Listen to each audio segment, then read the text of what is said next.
аймакты гүлдендирүүгө байланыштуу үлкөн жоспарларым бар. Ол ойлорумду сени тизе косуп жүзөгө асыргым келет. Жұрттың қыздары Муса сияқты жігітке қолы жетпей жүр. Ал сен болсаң? Қысқасы мен бір екі кәсіпкерге шықтым. Олар металлургиялық заводты шыр айналдырып жүрген қулар. Ал Өлешер, сәлем. Аида екеуміз Қарағандыға оның туысқандарына бара жатырмыз. Өз еркіммен жұмыстан шығам деп өтініш жаз. Мен металл алатын адамдар таптым. Ана күзеттегілермен сөйлесіп, көлікке тиеп шығару керек. Мен мұндай істермен айналыспаймын деп айтып тұрған жоқпын басаға. Шынға тие берме. Әлде ажырасың келіп жүр? Өткен жолғы әрекетім үшін сенен кешірім сұрағым келеді. Ренжіспей қоштасқым келеді. Менің ақшамды қайтарудың жолын қарастыр. Әйтпесе өзім бір амалын табам. Жұмыс істегелер келіп әшейін. Тек сәл демей жіберсек болды. Иә, сөйтсеңіздер жақсы болатын еді.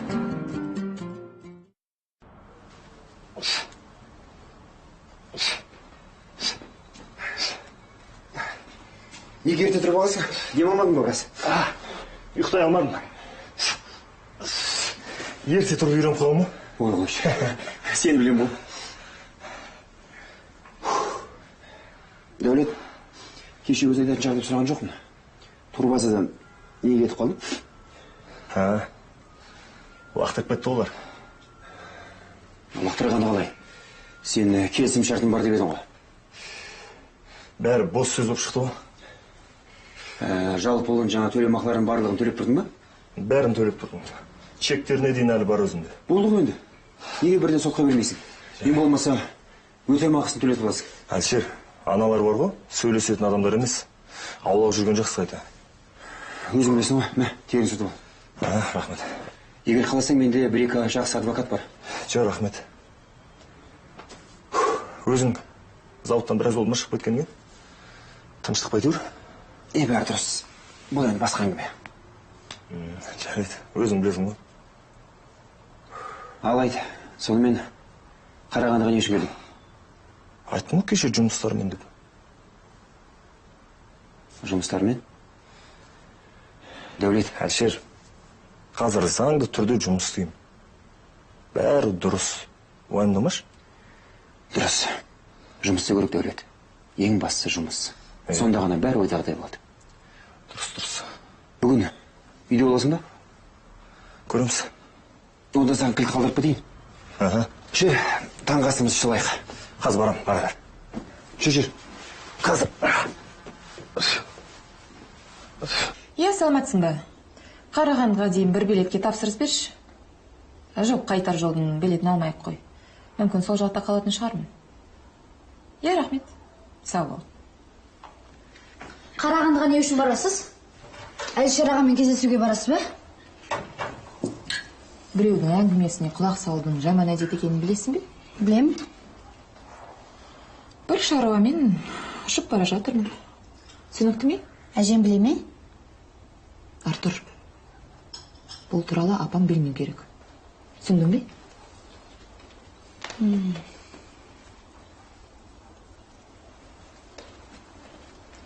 Неге бара жатқаныңызды айтсаңыз, әжеме айтпаймын. Сені ме?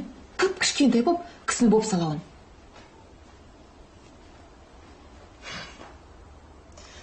Жақсы онда. Әлішер екеуің доссыңдар ғой? Иә. Мен де Әлішермен достым.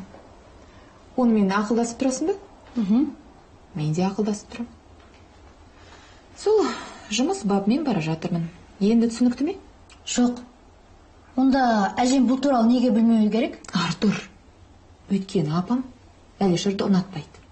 Мұны естісе, күйіп-пісіп болқан-талқан болады.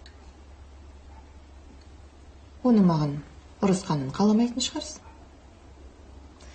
Онда келістік. Меруерт әте?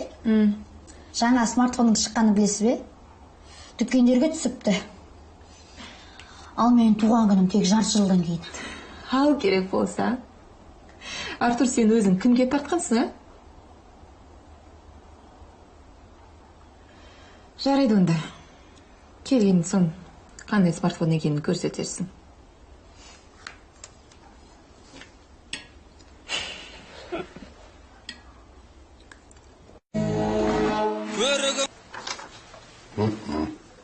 Жақсы. Айда Тұраханұлы, бұл менің бағдарламам. ішіне біраз өзгерістер енгіздік. Енді сіздің оқып шыққаныңыз дұрыс болар еді. Депутаттыққа үміткер Әлішер Ермаханұлы Аманғалидың сайлау алдындағы бағдарламасы. Мынау енді өмірбаяның. Саясатпен айналысуға не себепті ден қойдым? Құрметті қарағандылықтар, Қарағанды қаласының байырғы тұрғыны болмасам да, өздеріңіз тәрізді осы қаланың ауасын жұтып, күнде таңертеңгісін жұмысқа да өздеріңізбен бірге баратын жерлестеріңізбін. Қаламызға қатысты көкейкесті мәселелермен жете таныспын. Бұл мақсатта не істеу керектігін жақсы білем. Өміріміз көркем болса деймін. Соған сай қаламыздың да көркем болғанын қалаймын. Мен Қарағандыны жақсы көрем. Туған қаламызды көркейтуге, өркендетіп дамытуға үлесімді қоссам деген тілек, азаматтық парыз, менің саясатқа бет бұруыма ықпал еткенін айтар ем. Қалай болды? Жақсы, маған ұнады. Енді бұларды үйдеге таратасыңдар ғой. Иә, таратып жатырмыз. Зарина да еректі көмекшілер тапты. Жалға алған адамдарымыз бар. Бірақ солардың барлығын қосқанның өзінде адам қол жетіспейді. Әлішер, өкінішке қарай штатты кеңейтуге мүмкіндігіміз болмайды. Соған қарамастан біз 8% дауыс жинадық. Тұрғындардың көпшілігі үйінде болған жоқ. Бұл өте аз.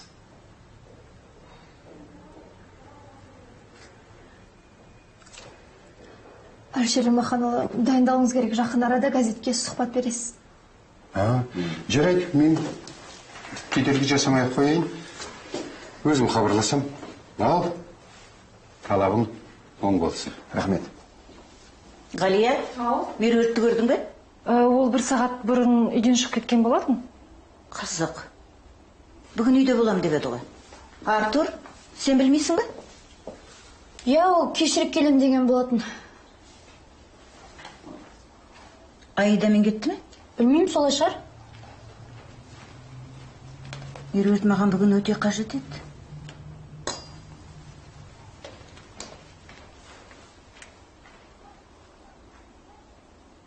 Шақырылып отырған абонент аппараты өшірулі. Немесе байланыс. Қызық. Телефоны сөндірулі. Артур, тауға барам деп пе еді? Білмеймін, ол шұғыл шаруалармен кетіп бара жатырмын деген. Басқасын айтқан жоқ.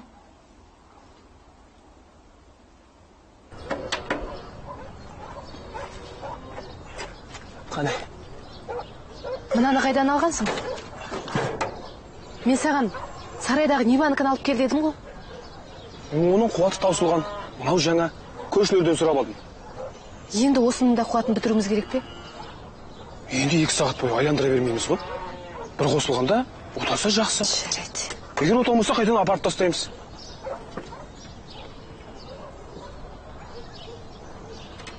Айнұр, тағы да қандай өнерің бар?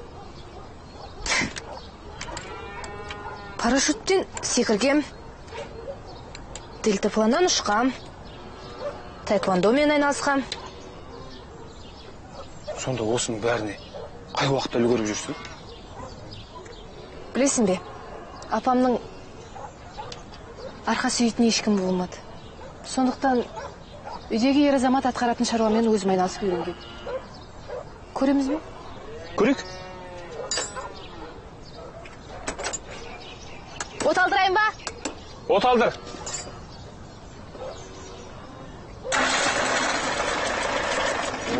Қазір. Тағы да. Бас газды. Тағы да бас. Ой! Не болды? Қалайсың? Немене күлесің? Түріңе қарашы. Мәди келе жатыр. Қасындағы кім? Білмеймін. Егер мына көлікті жөндеп жатқанымды көрсе, ұрсатын болды. Қой, мен кеттім. Ай, мынау да.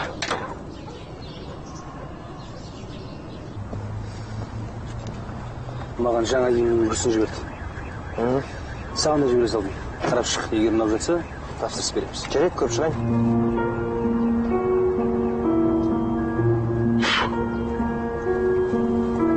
Енді жетпейді өсет.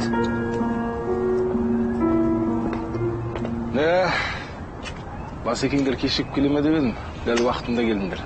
Дұрыс болды. Жарайды, сендердің уақыттарыңды алмай қойын, сендерді түскі тамаққа шақырайын деген әңгіме бар. Бірдеңе болып қалды ма не? Ештеңе болған жоқ, бәрі жақсы.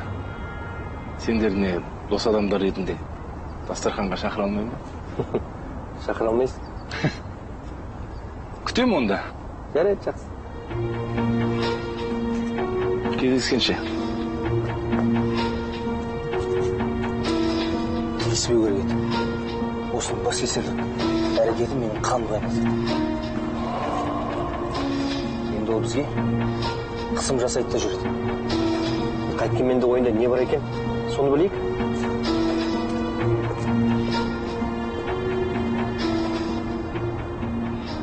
Еген соғып тастамайсың ба бірден? Шығып кет, астан шығып кет. Ой, мынау балақсы.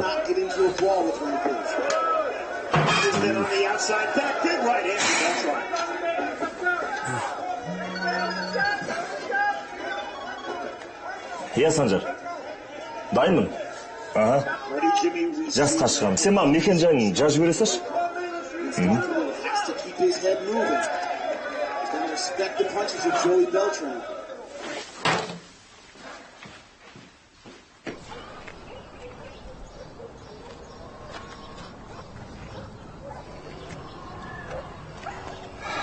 Жақсы. Ферма жақсы екен. Иә. Маған ұнап тұр. Осы жерге түйеқұс фермасын ашқым келіп жүр. Жақсы. Қалай? Келістік пе? Келістік. Ертең кешке қарай ақшаңды беріп жіберем. Жақсы болды. Енді... Мәди, Апа? қашан келдің? Сәлеметсіз бе? Сәлеметсіз. Келген бойым міне осы. Мына жерде не қылып тұрсың? Бір шаруамен. Үйге бара беріңіз, мен қазір барам. Мен ешқайда кетпеймін. Құжаттарды әкел. Сосын барам. Апа, араласпаңызшы. Мәди. Кешіріңіз, апа. Апа, осы шаруа жайында білмейтін бе еді? Қандай шаруа жайында? Сен не бүлдірейін деп жүрсің? Ештеңе бүлдірейін деп тұрған жоқпын. Қойыңызшы, апа. Жүріңізші. Мәди. Бұл кісінің сөзіне мән бермеңіз. Мәди, мен кімге айтып тұрмын? Апа, бара беріңізші деймін үйге. Жерді көрдіңіз ғой. Мәди. Шынымды айтсам, мына жағдайым маған ұнамай тұр. Бәрі жақсы болды. Бұл жағын өзім реттеймін. Ал ертең аға көкелерің жерімді тартып алды деп бәле салып жүрсе қайтемін? Онда еш нәрсе болмайды. Уайымдамаңызшы, айттым ғой, өзім реттеймін деп. Келісіп қойдық қой. Мәди. Уайымдамаңыз. Байқа.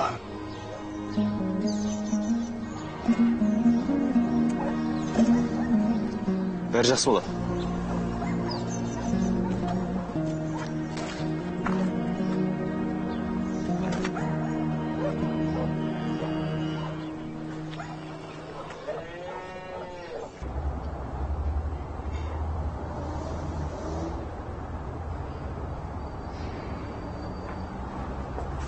Ассалаумағалейкум. Уағалейкум ассалам.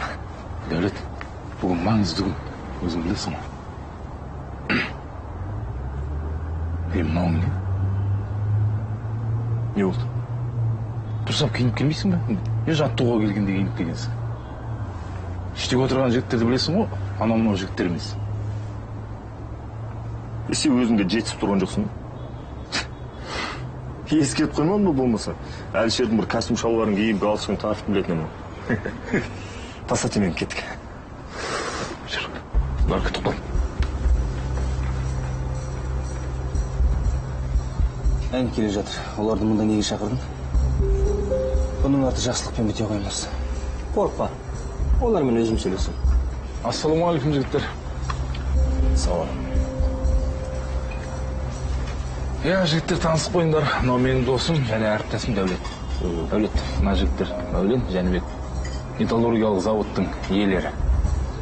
Аты қалай еді? Асықпа. Алып. Жігіттер, бізбен кездесуге келіскендерің үшін рахмет. Жаңа ғана сендер жайында айтып отқанбыз. Бізге қандай көмек береді, сол жайында ақылдасып.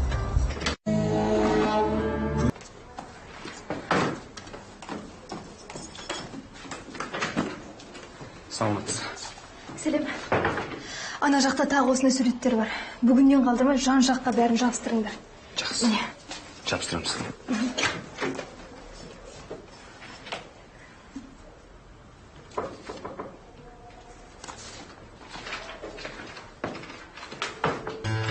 Сәлем. Сәлем. Әлшер осында ма? Осында. Бірақ қолы бос емес. Не айтайын деп едің? Маған айта бер. Сәлемін жеткіземін. Онда мен осында күтейін. Басқа қалаға көшіп барам. Қоштасып кетейін деп ем. Онымен кездесудің ыңғайы болмас. Жұмысы өте көп. Баяғы әдетің қалмапты ғой, Зарина. Не дедің? Баяғыда Әлішердің артынан жүгіріп жүрсің. Ал ол саған пысқырып та қарамайды. Шық бұл жерде. Мен осында күтем. Жоқ. Не сен кетесің, не мен қазір күзет шақырам. Бұл жерге бөгде адамдарға кіруге болмайды. Шық тез.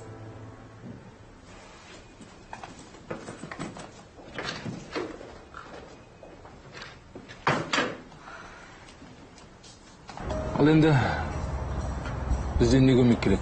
Соны айтыңдар. Ешқандай. Бұл сенің қалжыңың ба? Жоқ, рас айтып отыр. Тоқтай тұрыңдар жігіттер. Сендер неден бас тартып отқандарыңды білесіңдер ме? Біздің байланысымыз мықты. Яғни біздің қолымыздан бәрі келеді. Мәселен? Мәселен, жабдықтау жұмыстары. Тек сендер бізге айтыңдар, заводқа не керек екен. Санжар, жүр кеттік. Тоқтайды шынымен. Егер бұрынғы болған жағдайларға ренжіп жүрсеңдер, мен сендерден кешірім сұрағам. Бұрын болған жайдың бұған еш қатысы жоқ. Шынымен де сендердің қандай пайдаларын кететінін біз білмейміз. Оның үстіне барлық келісім шарттарға қол қойып тастадық. Енді бірдеңе ойластыруға болады ғой? Басында ұсақ-түйек шаруалардан бастайық. Жоқ, Санжар. Біз сендермен қуана-қуана жұмыс істерек. Бірақ ана бұрынғы басшымыз аяғымызды тұсаулаған соншама қыз байқап басып жүрмесек болмайды. Ол қазір сендердің бастықтарың емес қой. Оның болған ол. Мен бұл сұрағымның жауабын әлгінде айттым ғой. Әлшер Ермаханұлы, осындай қызықты да мазмұнды әңгімеңізге және бізбен кездесуге уақыт тапқаныңызға рахмет. Сіздерге рахмет. Үлкен рахмет. Істеріңізге табыс тілеймін. Сау болыңыз. Сау болыңыз. Сау болыңыз. Сау болыңыз. Әлшер Ермаханұлы, әңгімеңіз өте жақсы болды. Ұнады ма? Ұнағанда қандай? Бізде алда тағы да не бар? Телеарна журналистері келеді. Зарина, кешір. Алло, Меруерт. Сәлем. Я жұмыстамын. Кездесу дейсің бе? Қазір қоя тұршы. Сәлем. Менде тағы да қана кездесулер бар? Телеарна журналистері келеді, онан кейін журнал тілшілері келеді. Түсінікті. Меруерт, бүгін мүлде менің уақытым жоқ екен, ренжімеші? Иә, жақсы онда.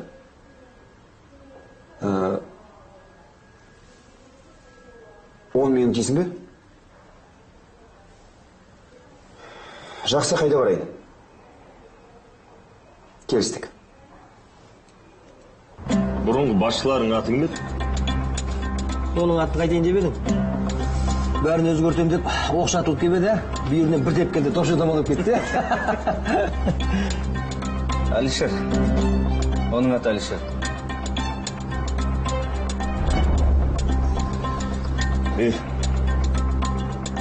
Ол туралы бұнда әңгіме айтушы болман жарай ма? Не дейсің? Не естісең сол. Түсінің бе? Дәулет, қой. Ашуыңды бас болды. Жарайды. Біздің бұрынғы басшымыз жайында әңгіме айтпай қояйық. Өлін, бәрін қояйық та, өз әңгімемізді орла. Ол мәселеге келеміз. Сенің атың кім еді? Қайдасың? Дәулет. Сен ана біздің бұрынғы басшымыз Әлішерді жақсы білесің бе не? Жақсы білем. Жақсы білсең мен саған айтайын. Ол арамзадан. Тоқта. Ұстама дейміз. Сәлем. Кешкенім үшін кешім сұрайым. Сәлем. Қазір. Алло. Мен өзім кейін хабарласам, жарай ма? Жақсы. Тапсырыс бересіз бе? Жоқ, рахмет. Қалайсың? Жалғызсың ғой, Аида қайда? Ол жігіт мен дүкен аралып кетті. Кеше кетем деп едің ғой. Сенімен қоштаспай кете алмадым. Меруерт, мен сенімен кездесіп, әңгімелесім келді. Бірақ шынымды айтсам, қазір жұмыс өте көп. Сағатыңа қарай бердің ғой.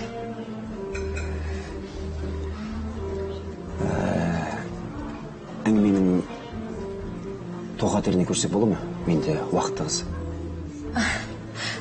Біз жай ғана отырамыз деп ойлайсың. Меруерт. Жарайды, бүгін болмаса да кейін жай ғана кездесе аламыз. Біз енді екеуміз мүлде кездесе аламыз ба? Мәселесі бұда. Егер саған менімен кездесуге тыйым салсашы. Мысалға, менімен кездесуіңді қаламайтын адамдар бар емес пе? Соны білген соң айтып отырмын. Бәрі саған байланысты. Меруерт, мен сені өтінемін. Сен маған жасырмай бәрін түгел айтшы. Егер бәрі шешіліп қойған болса, онда біз несіне кездесеміз? Неге бәрі шешіліп қойды деп ойлайсың? Ессіздік қойды. Солай ма? Иә. Оларға сені қойған екенсің ғой. Үйлену туралы әңгімені мен ең жақын адамдарға естідім. Қалай сенбейсің? Саған жайдан жай келдім бе? Егер бәрі шешіліп қойған болса, үйде отырып тоймай дайындалатын едім ғой. Біріншіден сен маған келген жоқсың. Әлде Қарағандыға мен үшін әдейі ұшып келдің бе? Жоқ. Сен үшін келгенім жоқ. Егер мен бұл біздің ең соңғы кездесуіміз десем, не дер едің? Меруерт, егер бұл сенің өзіңнің шешімің болса, онда мен саған ештеңе дей алмаймын. Жақсы, рахмет. Маған кету керек. Сау бол. Сау бол. Меруерт.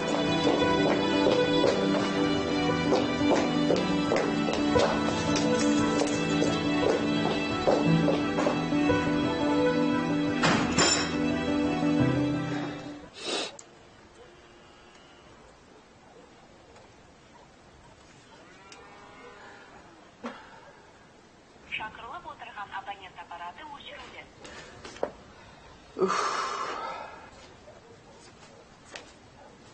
Апа? Сізге не болды? Әлгі оңбаған. Ферманың шаруасы бітіріп үлгерген шығар. Кім? Мәди ме? Ол бір кісіні ертіп келіп ферманы көрсетті. Олардың не ойлап жүргенін білмеймін. Қашан? Осы жаңа ғана. Сонда Мәди осында ма? Әлішер менен Дәулетке айтып сазайын тартқызамын. Көрсін. Әкесінің фермасын талан-таражға салғаның қандай екен. баяғы да сөйту керек еді. Талғат сені жақсылыққа апармайды деп әу бастан-ақ айтып ем. Әй, Талғатты ма? Апа, жатып демалып алыңызшы. Жоқ. Мәдиге телефон соқ.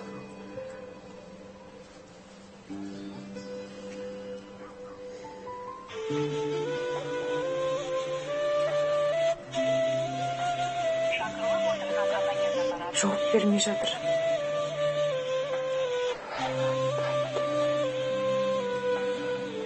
Алтынай. Дәрі-дәрмек салған қорапшамен бір кесе су әкеп берші. Қазір.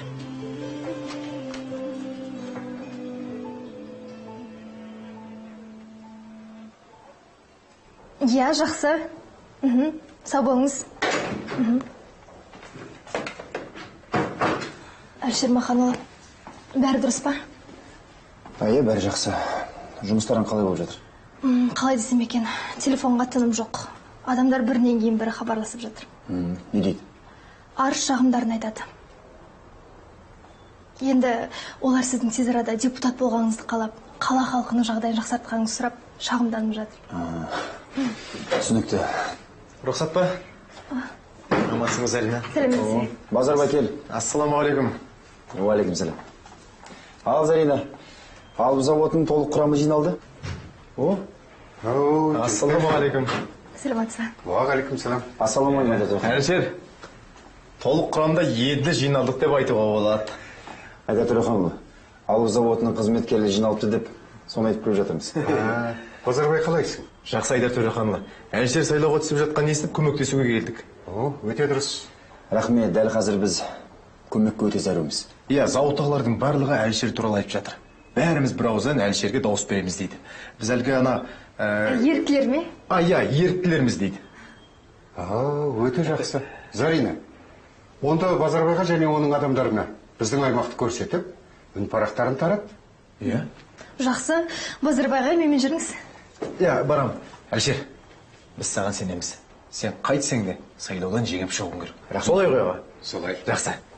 Жүріңіз.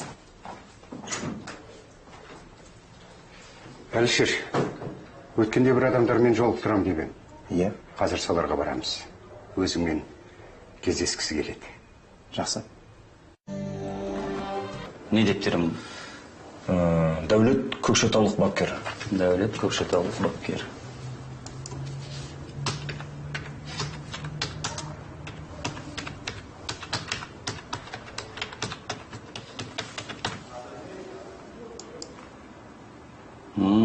Өзің спорт жұлдызы екенсің ғой.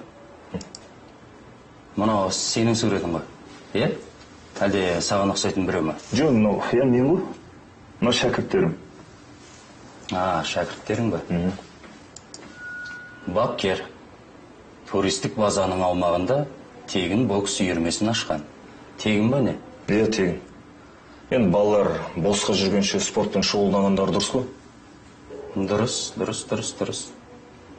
Әлшер, сайлау науқанына қатысу үлкен қаражатты қажет ететінін білесің бе? Иә.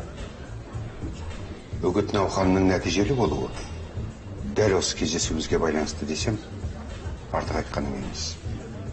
Біз оларға демеу көрсетіп жатқан адамдардың осы орынға лайық екеніне көздерін жеткізуіміз керек. Әлшер, бұлар үлкен кәсіпкерлер. Жүздеген миллион қаражатқа ие жандар.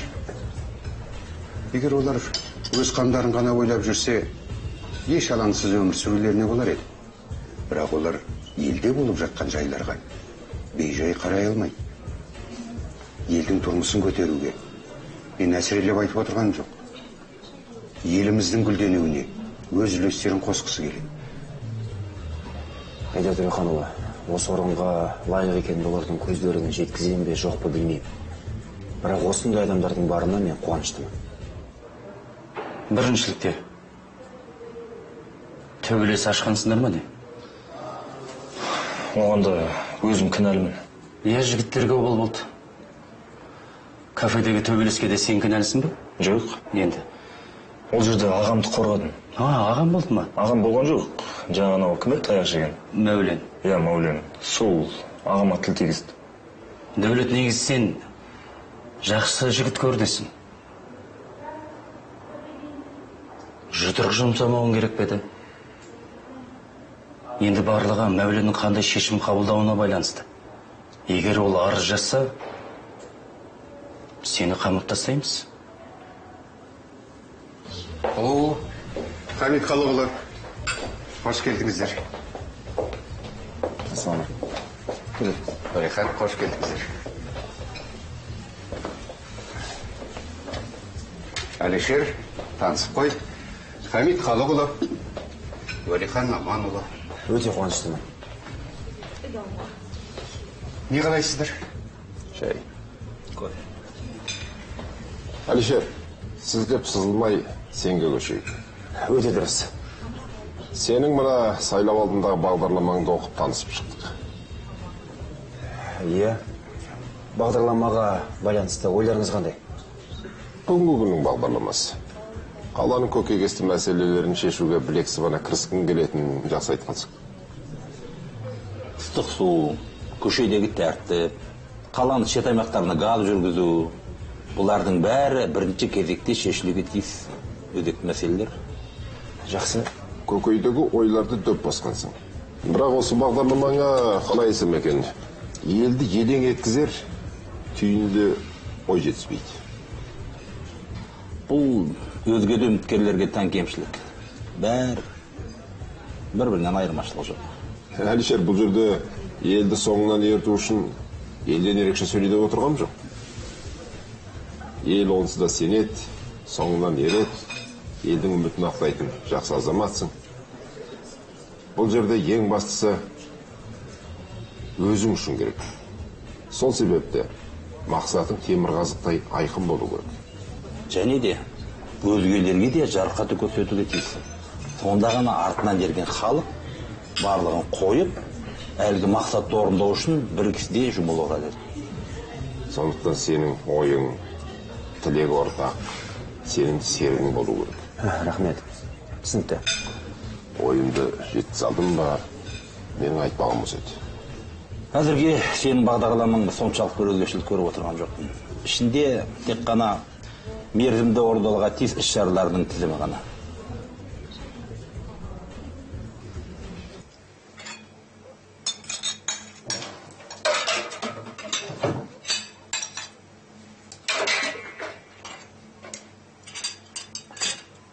Айнұр, сен қателестің. Мәди мен Талғат бірдемені бүлдірейін деп жүр. Жаңа ғана апамен сөйлесіп шықтым. Ол кісінің түрін көрсең ғой. Не дейді? Мәдиді көріпті. Қасында бір адам бар дейді. Ферманы аралап жүр екен. Оның үстіне ферманың құжаттары Мәдидің қолында. Ал сен бәрін жақсы болады дейсің. Мен ешқандай да жақсылық нышанын көріп тұрған жоқпын. Мәдидің қасында әлгі адамның жүргенін мен де көргенмін. Бірақ тап осылай болады деп ойлаған жоқпын. Гауһар апайдың жағдайы қалай? Қазір тәуір болды. Дәрісін ішіп ұйықтап қалды. Дұрыс болған екен. Қазір Мәдидің өзі қайда? Білмеймін. Телефон соққанын көтермейді. Апам оларды осы ауылда жүр дейді. Дәулет ағаға телефон соқтым өшірулі. Ала Әлішер аға көтермейді. Енді ол кісінің жұмысы ылғи да қарбалас қой. Тіпті қарбалас болмағанның өзінде де телефонын көтермейді. Айнұр, жетер енді. Болмайды олай. Ағаларын шақырту керек. Мәдиді жөнге салғыз болмаса болмайды. Сенікі де жөн шығар. Мәди тағы да бірдемені бүлдірмей тұрғанда ағаларын шақыртайын. Әлішер, өзің туралы сырттай қанықпыз. тек білейін дегенім, алыптан кетуіңе не себеп болды? Қалай айтсам екен? Үлескерлермен ойымыз үлеспеді. Әлішер айтуға ыңғайсызданып отыр. Оны өздеріне ыңғайлы келісім шарт жүргізуге кедергі жасамасын деп қызметінен алып тастады. Жалпы саясатқа бет бұруды көптен ойластырып жүргенмін, бірақ сол ойымды жүзеге асыратын лайықты адамды кездестіре алмадым. Ал қазір сол адамды таптым деп сеніммен айта аламын. Әрине, Әлішердің бағдарламасында елден ерек ештеңе жоқ. Айдар, сен қоя тұр. Әлішер, өзің не ойлайсың? Мынау сайлау алды науқан туралы ойын қалай? Шынымды айтсам, алдында біраз күмән болды. Өзіме өзім сене алмай күмәндандым. Жалғыз өзім қалыптасқан жүйеге қарсы шығып не істеймін деген ой болды. Бірақ Айдар Төреханұлы мені қолдады, маған бір жігер берді.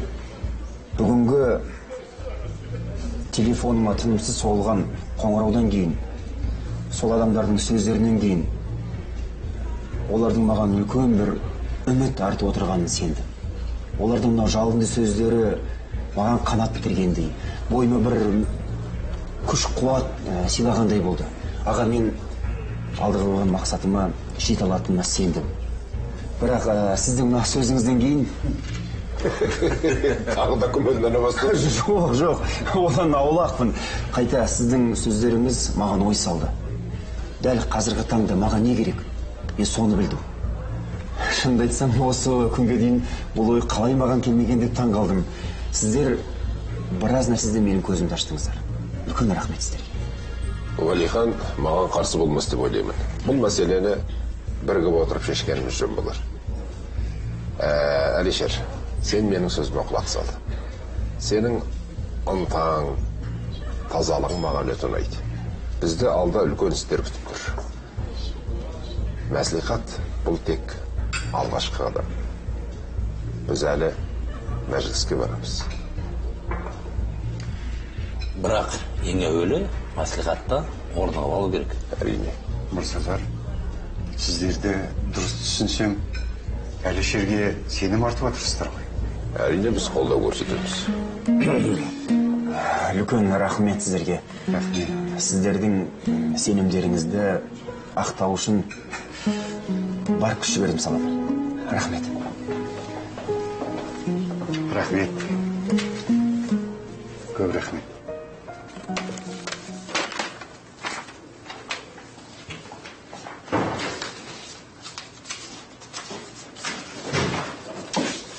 Саламатсыз ба? Саламатсыз ба?